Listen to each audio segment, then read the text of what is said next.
आज मी चाललोय लोणावळ्याला. कशाला तर पुढं सांगतो. ट्रेनला एकदम गर्दी होती म्हणून मग दरवाजातली सीट पकडून लोणावळ्याला आलो. तिथनं मग बाहेर रिक्षा पकडली आणि कारल्या फाट्या उतरलो. तिथनं मग परत एक रिक्षा पकडली आणि ह्या मित्रांसोबत गेलो भाजी लेणी बघायला. एवढी सुंदर सुंदर लेणी आहेत नाही, इथं कशी कोरली असतील काय माहिती. लेणी बघून मग एका दादाला हात दाखवून त्याच्यासोबत गप्पा मारत मी गेलो लोहगडाच्या पायथ्याशी. पोटात आग पडलेली म्हणून मग आधी वडापाव खाल्ला आणि मग पुढं निघालो. पायऱ्या चढत होतो तेवढ्या ती माकडं भेटली. त्यांना रामराम करून पुढं निघालो. तुम्हाला सांगतो, सुट्टी असल्यावर लोहगड बघायला नक्की जा.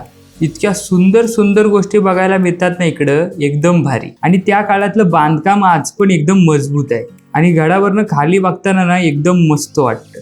गडावर असताना माझी ओळख झाली कृष्णा डॉक्टरांची. खाली येऊन मग अननस खाल्ला आणि नंतर तुम्हाला सांगतो, डॉक्टरांनी मला एक अशी जागा दाखवली ना, इतकी सुंदर. ही बघा, आहे की नाही एकदम सुंदर. मला वाटत होतं इथंच बसून राहावं, पण काय करणार, उद्या ऑफिस आहे ना, त्यामुळं निघतोय आता. बाकी तुम्हाला जर आजचा सगळा व्लॉग बघायचा असेल तर आपल्या यूट्यूब चॅनलला जाऊन बघा. चला, बाय बाय.